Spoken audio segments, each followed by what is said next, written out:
மக்களே போற போக்க பார்த்தா இந்த பிக் பாஸ் இழுத்து மூடிடுவாங்க போலயே.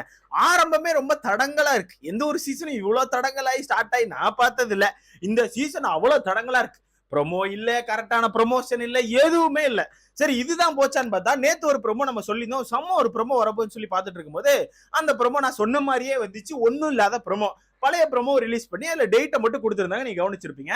அக்டோபர் 6ஆம் தேதி கிராண்ட் லான்ச் அப்படி சொல்லி போட்டு முடிச்சிட்டாங்க. சரி ஓகே, ஒரு வழியா போட்டுட்டாங்க. இன்னும் ஒரு 10 நாள் இருக்காப்பா, அப்படியே அப்படியே தள்ளி கொண்டு போய் கிராண்ட் லான்ச் வந்துரும். ஆரம்பிச்சிருவாங்கன்னு பார்த்தா இன்னைக்கு காலையில ஒரு குண்டை தூக்கி போடுறாங்க. என்னன்னா பிக் பாஸ் வீட்டு பணியில் விபத்து அப்படின்னு சொல்லி வருது. என்னடா விபத்தா, என்னடா விபத்துன்னு விவரமா பார்த்தா இந்த பிக் பாஸ் செட்டு போடுவாங்கல்ல, அந்த செட்டு போட்டுட்டு இருக்குமா அங்க ஒர்க் பண்ணிட்டு இருந்த ஒரு ஆள் வந்து ஒரு 20 அடி உயரத்துல இருந்து கீழே விழுந்துட்டாராம். விழுந்து பயங்கரமா பிராக்சர்லாம் ஆயிட்டுன்னு சொல்லி நியூஸ்ல போட்டிருந்தாங்க. கண்டிப்பா இந்த நியூஸ் எல்லாரும் பார்த்திருப்பீங்க. அதை பார்த்தோன்னே எனக்கு ஷாக் ஆயிட்டு, என்னடா ஆரம்பமே சரியில்லையே, ஆரம்பிப்பீங்களா அப்படின்ற மாதிரி நமக்கு தோண்டிட்டு, இதுல ரெண்டாவது எனக்கு எப்படி ஃபீல் ஆகுதுன்னா, இது எப்படி கேஸ் ஆச்சு? அது எப்படி கேட்கிறேன் மீன்ஸ், கேஸ் ஆகும், கண்டிப்பா ஆகும், இல்லைன்னு சொல்லல.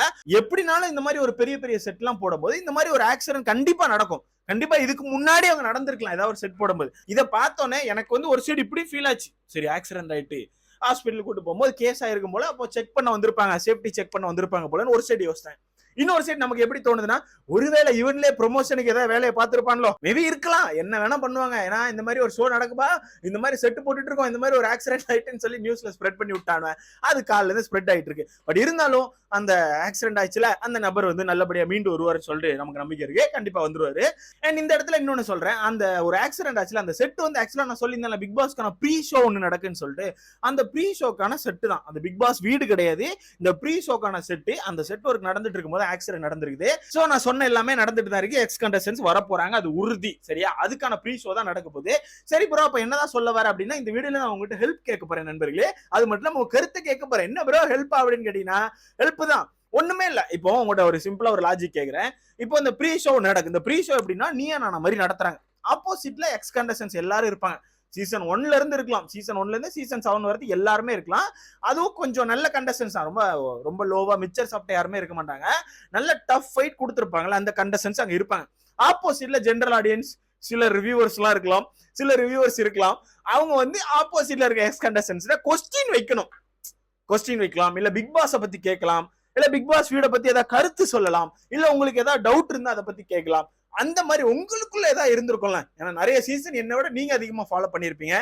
ஏதோ ஒரு சீசன்ல ஏதோ ஒரு இது நடந்திருக்கலாம், அதை நீங்க கேட்கணும்னு நினைச்சிருக்கலாம். அந்த மாதிரி எதா இருந்துச்சுன்னா நம்ம கமெண்ட் செக்ஷன்ல கொஞ்சம் போட்டு விடுறீங்களா? இதுக்கு முன்னாடி எத்தனை வீடியோ கமெண்ட் பண்ணாம இருந்தாலும் சரி, இந்த வீடியோ நீங்க பாத்துட்டு இருந்தீங்கன்னா மறக்காம கமெண்ட் போட்டு விடுங்க. அது சீசன் 7ஆ இருக்கட்டும், 6ஆ இருக்கட்டும், 2ஆ இருக்கட்டும், 3ஆ எதுவா இருக்கட்டும், யாரை பத்தி வேணா இருக்கட்டும். ஆனா உங்களுக்குள்ள ஒரு இது இருக்கும்ல, ப்ரோ எப்படி ப்ரோ இப்படி பண்றாங்களா, இந்த ஒரு சண்டை வருது, அது எப்படி ப்ரோ ஸ்கிரிப்ட் பண்றாங்களா, அதை கேட்கணும் ப்ரோ. இல்ல ப்ரோ இவங்களுக்கு எவ்வளவு சேலரி இருக்கும் ப்ரோ, அதை கேட்கணும். இல்ல இவங்களை எப்படி ப்ரோ செலக்ட் பண்றாங்க அப்படிங்கறத கேட்கணும். அப்படின்னு உங்களுக்குள்ள என்ன கொஸ்டின் இருந்தாலும், அது எவ்வளவு மோசமா இருந்தாலும், அது ரொம்ப பேட் வேர்ட்ஸ் எல்லாம் போடுறாங்க நண்பர்களே, எப்படி தோணுதோ அது மறக்காம கமெண்ட் செக்ஷன்ல போட்டு விடுங்க. அந்த கொஸ்டின்ஸ் கண்டிப்பாக அந்த ஷோல கேட்கப்படும். போற ரிவ்யூவர் யாரா கேட்கலாம், யாரா வேணா இருக்கலாம். அதனால உங்ககிட்ட கேட்கிறேன், மறக்காம கமெண்ட் செக்ஷன்ல போட்டு விடுங்க. அந்த ப்ரீ ஷோ யார் யார் வரப்போறா அப்படிங்கறத பொறுத்து இருந்தா பார்க்கணும். அது எப்படி போக போகுது அப்படிங்கறத பொறுத்து இருந்தா பார்க்கணும். என்ன மாதிரி சம்பவம் ஆக போகுது நமக்கு தெரியாது. ஆனா அது உறுதி ஆயிருச்சு, அதாவது எக்ஸ் கண்டஸ்டன்ஸ் இந்த வீட்டுக்குள்ள வரப்போறது. பட் யார் யார் வரப்போறா அப்படிங்கிறது ஒரு சின்ன லீக் கூட இல்ல, அதை வெயிட் பண்ணி தான் பார்க்கணும்.